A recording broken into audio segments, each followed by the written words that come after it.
El mundo de Sofía. Jostein Gaarder. Capítulo 20. Locke. Tan vacía y falta de contenido como la pizarra antes de entrar el profesor en la clase. Sofía llegó a casa a las 8:30, hora y media después de lo acordado, que en realidad no había sido ningún acuerdo. Simplemente se había saltado la comida y dejado una nota a su madre diciendo que volvería a las 7 como muy tarde. Así no podemos seguir, Sofía. He tenido que llamar a información para preguntar si había algún Alberto en el casco viejo. Se rieron de mí. No fue fácil librarse. Creo que estamos a punto de resolver un gran misterio. Tonterías. No, es verdad. ¿Le invitaste a la fiesta del jardín? Ah, no, se me olvidó. Pues ahora te exijo que me lo presentes mañana mismo. No es sano para una chica joven verse tanto con un señor mayor. No tienes ninguna razón para tener miedo de Alberto. Quizás sea peor el padre de Hild. ¿Quién es Hild? La hija de ese que está en el Líbano. Creo que es un verdadero granuja. Tal vez controle el mundo entero. Si no me presentas inmediatamente a ese Alberto, te prohíbo que lo vuelvas a ver. No estaré segura hasta no haber visto su aspecto. De repente, a Sofía se le ocurrió una idea. Subió corriendo a su habitación. ¿Pero qué te pasa?, gritó la madre por la escalera. Sofía volvió enseguida al salón. Ahora mismo vas a ver qué aspecto tiene. Y entonces espero que me dejes en paz. Y con una cinta de video en la mano se acercó al televisor. ¿Te ha dado una cinta de video? De Atenas. Las imágenes de la Acrópolis comenzaron a aparecer en la pantalla. La madre se sentó, muda de asombro, cuando Alberto apareció en la pantalla y comenzó a dirigirse directamente a Sofía. Sofía también se fijó en algo que ya tenía olvidado. En la Acrópolis había muchísima gente de diversas agencias de viajes. En medio de uno de los grupos se veía un pequeño cartel en el que ponía Hild. Alberto prosiguió su paseo por la Acrópolis. Luego bajó por la parte de la entrada y se colocó en el monte del Areópago, desde donde San Pablo había hablado a los atenienses. Continuó hablando a Sofía desde la antigua plaza. La madre seguía sentada comentando el video con frases entrecortadas. Increíble. ¿Ese es Alberto? De él viene lo de ese conejo. Bueno, pues sí, realmente te está hablando a ti, Sofía. Yo no sabía que San Pablo hubiera estado en Atenas. El video se estaba aproximando al punto en el que la antigua Atenas renace de repente de las ruinas. Sofía se apresuró a parar la cinta en el último momento. Ya le había presentado a su madre a Alberto. No haría falta presentarle también a Platón. Se hizo un silencio total en el salón. ¿No te parece un tío bastante majo?, preguntó Sofía en broma. Pero tiene que ser una persona extraña para dejarse filmar en Atenas, solo con el fin de enviar la película a una muchacha que apenas conoce. ¿Cuándo estuvo en Atenas? Ni idea. Y también hay algo más. ¿Qué? Se parece muchísimo a ese mayor que vivió algunos años en aquella cabaña del bosque. Entonces quizás sea él, mamá. Pero nadie le ha vuelto a ver desde hace 15 años. Tal vez haya estado viviendo por allí, en Atenas, por ejemplo. La madre dijo que no con la cabeza. Cuando yo le vi alguna vez en los años 70, no era ni un día más joven que este Alberto que acabo de ver ahora. Tenía un apellido extranjero. ¿Knox? Sí, quizás fuera eso, Sofía. Tal vez se llamara Knox. ¿O sería Nag? No soy capaz de acordarme. ¿De qué Knox o Nag estás hablando?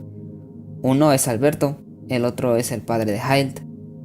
Creo que me voy a volver loca. ¿Hay algo para comer? Puedes calentar las albóndigas. Pasaron exactamente 2 semanas sin que Sofía supiera nada más de Alberto. Recibió una nueva postal de cumpleaños para Hild, pero aunque el día se iba acercando, no recibía ninguna postal para ella misma.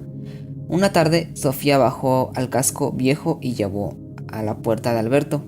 No estaba en casa, pero había una nota en la puerta que decía: «Felicidades, querida Hild. El momento crucial está cerca. El momento de la verdad, hija mía. Cada vez que pienso en ello, me río tanto que por poco me parto. Tiene que ver con Berkeley, claro. Espera y verás». Sofía arrancó la nota y la metió en el buzón de Alberto antes de marcharse. Vaya faena. ¿Se habría marchado Alberto de nuevo a Atenas? ¿Cómo podía dejar a Sofía sola con todas esas preguntas sin contestar? Cuando volvió del colegio el jueves 14 de junio, encontró a Hermes en el jardín. Sofía se precipitó hacia él y el perro le saltó encima de alegría. Ella le abrazó como si el perro fuera a solucionar todos los misterios. De nuevo, dejó una nota para su madre, pero esta vez también le dejó la dirección de Alberto. Atravesando la ciudad con Hermes, Sofía pensó en el día siguiente, no tanto en su propio cumpleaños, que no celebraría de verdad hasta la noche de San Juan, sino en el de Hilt. Sofía estaba convencida de que ese día sucedería algo extraordinario. Al menos, las felicitaciones del Líbano dejarían de llegar. Pasaron un parque infantil de camino a casa de Alberto. Allí, Hermes se detuvo delante de un banco, como indicando a Sofía que se sentara. Se sentó y acarició la nuca del perro, amarillo, mirándole a los ojos. Notó como unas fuertes sacudidas por el cuerpo del perro. Está a punto de ladrar, pensó Sofía. Sus mandíbulas comenzaron de repente a vibrar, pero Hermes ni ladró ni gruñó. Abrió la boca y dijo: «Felicidades, Hilt». Sofía se quedó como petrificada. ¿Le había hablado el perro? Habrían sido imaginaciones porque en ese momento estaba pensando en Hilt. No obstante, en su interior estaba convencida de que Hermes había pronunciado esa palabra con una voz de bajo muy sonora. Al instante siguiente, todo estaba como antes. Hermes ladró un par de veces, como para disimular que acababa de hablar con voz humana. Al entrar en el portal de Alberto, Sofía echó una mirada al cielo. Hasta entonces había hecho buen tiempo, pero ahora había pesadas nubes en la lejanía. Cuando Alberto abrió la puerta, Sofía dijo: «No quiero frases de cortesía. Eres muy tonto y lo sabes». «¿Qué pasa ahora, hija mía?» «El mayor ha enseñado a hablar a Hermes». «Vaya, por Dios, ¿hasta esos extremos llega?» «Pues sí, hasta esos extremos». «¿Y qué dijo?» «¿Puedes adivinarlo?» «Supongo que dijo felicidades o algo así». «Justo eso». Alberto dejó entrar a Sofía. También hoy llevaba un nuevo disfraz. No era muy diferente al de la otra vez, pero hoy no llevaba tantos lazos ni cintas ni encajes. «Pero hay algo más», dijo Sofía. «¿En qué estás pensando?» «¿No encontraste la nota en el buzón?» «Ah, sí, la tiré enseguida. Por mí que le parta un rayo cada vez que piensa en Berkeley, pero no sé qué tiene ese filósofo para que el otro reaccione así. Esperaremos a ver. Pero toca hoy». «¿Es hoy?» «Sí». Alberto se acomodó, luego dijo: «La última vez que estuvimos aquí sentados te hablé de Descartes y Spinoza. Dijimos que tenían una importante cosa en común. Los dos eran racionalistas». «¿Y un racionalista es uno que tiene mucha fe en la razón?» «Sí, un racionalista cree en la razón como fuente de conocimientos.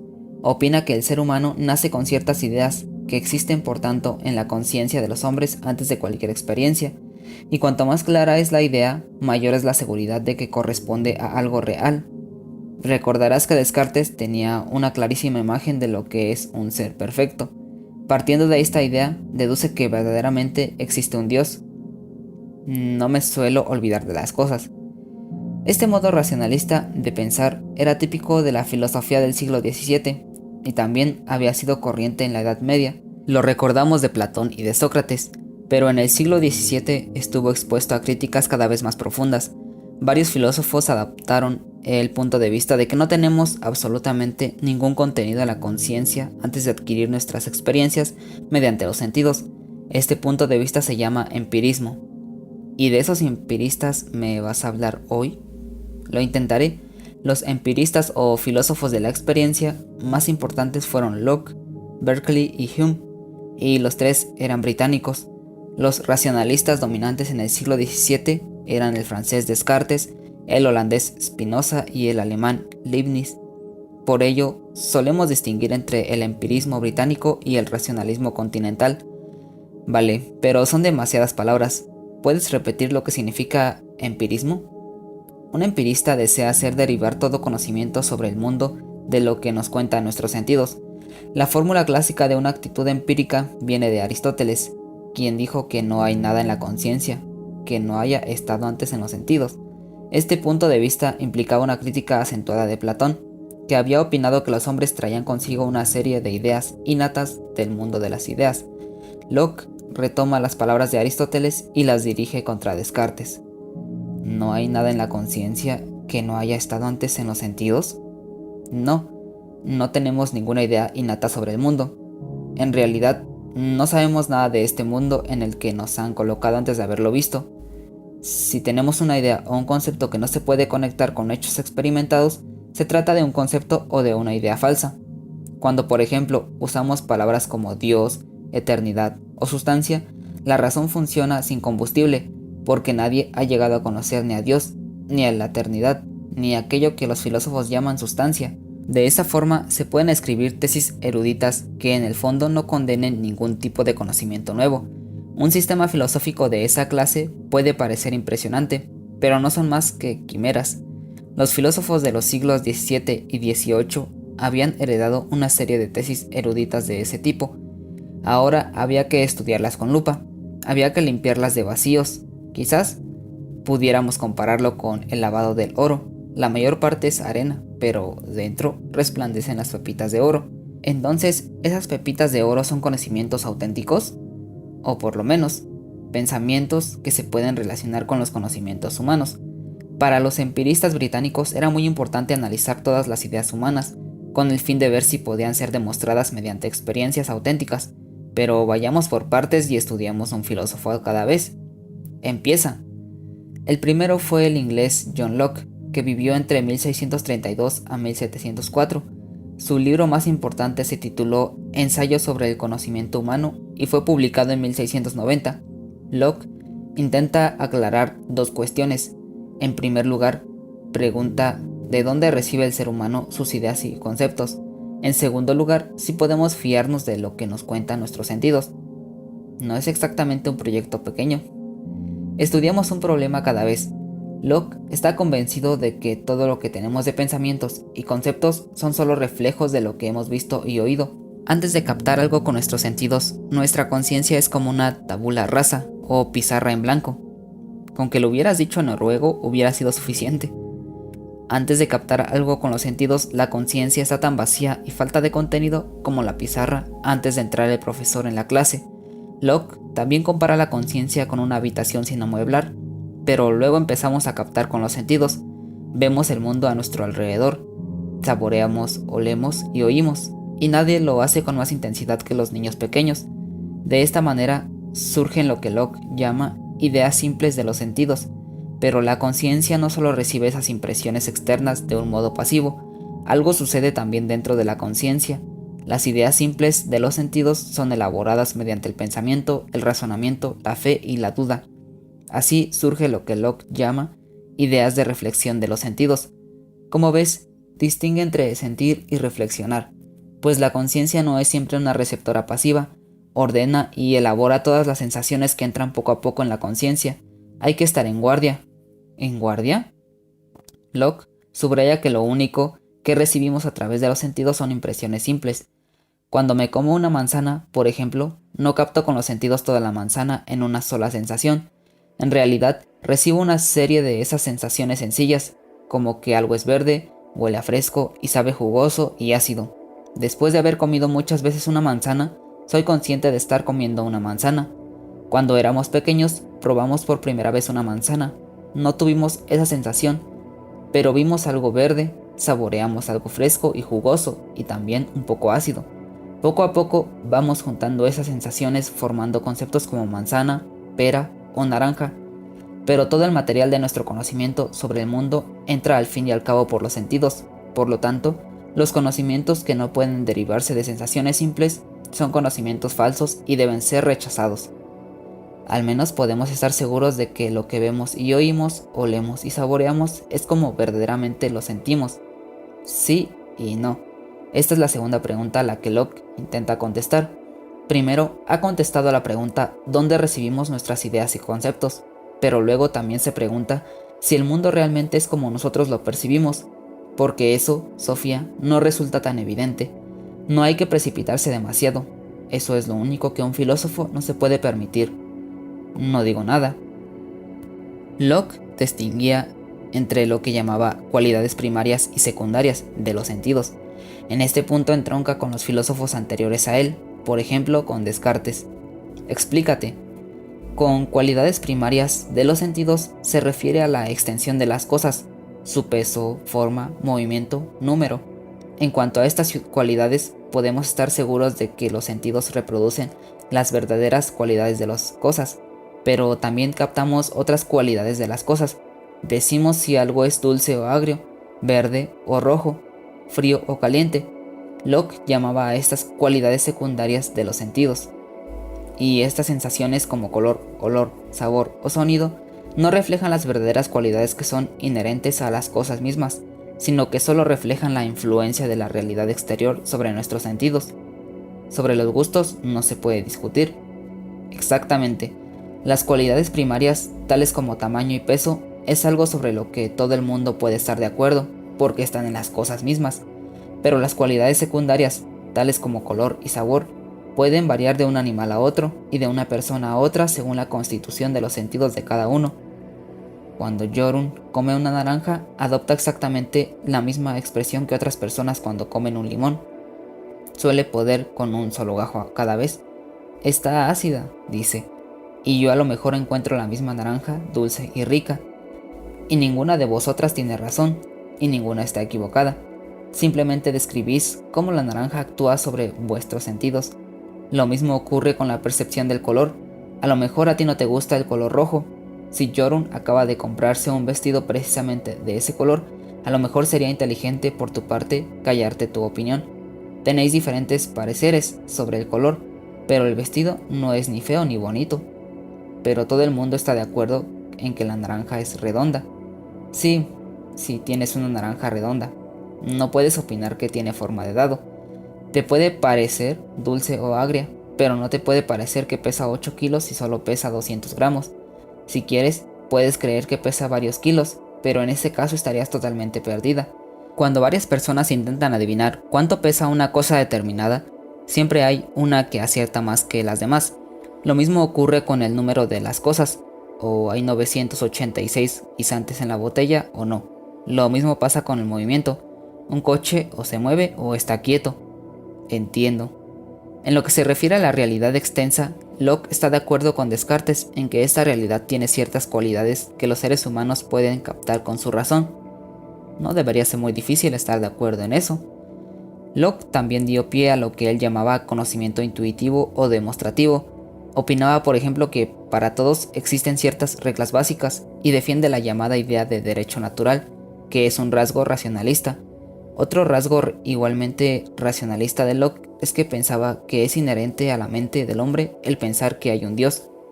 Quizás tuviera razón. ¿En qué? ¿En que hay un Dios? Puede ser, claro está, pero no lo deja en una simple cuestión de fe. Opina que el reconocimiento de los hombres de la existencia de Dios emana de la razón humana. También eso es un rasgo racionalista. Debo añadir que abogó por la libertad de pensamiento y la tolerancia. Además le interesaba la igualdad entre los sexos. Pensaba que la idea de que la mujer estuviera sometida al hombre era una idea creada por los seres humanos, por lo tanto también puede ser alterada por ellos. Estoy bastante de acuerdo. Locke fue uno de los primeros filósofos de la época moderna que se preocupó por los papeles de los sexos. Tendrían una gran importancia para su tocayo John Stuart Mill, que jugaría a su vez un importante papel para la igualdad entre los sexos. Locke anticipó en general muchas ideas liberales que más adelante, durante la Ilustración, llegaron a florecer en la Francia del siglo XVIII. Por ejemplo, él fue quien primero habló a favor de lo que llamamos principio de división de los poderes, lo que quiere decir que el poder del Estado queda repartido en varias instituciones. ¿También te acuerdas de qué instituciones se trata? El poder legislativo o la Asamblea Nacional, luego viene el poder judicial o los tribunales de justicia y finalmente el poder ejecutivo o el gobierno. Esta tripartición proviene del filósofo francés Montesquieu de la época de la Ilustración. Locke había señalado que, ante todo, los poderes legislativo y ejecutivo deberían estar separados con el fin de evitar la tiranía. Fue contemporáneo de Luis XIV, quien había reunido todo el poder en una sola mano. El Estado soy yo, dijo. Decimos que fue autocrático. Hoy en día lo habríamos considerado un Estado sin derecho. Con el fin de asegurar un Estado de derecho, los representantes del pueblo deberían legislar y el rey o el gobierno ejecutar las leyes, pensaba Locke.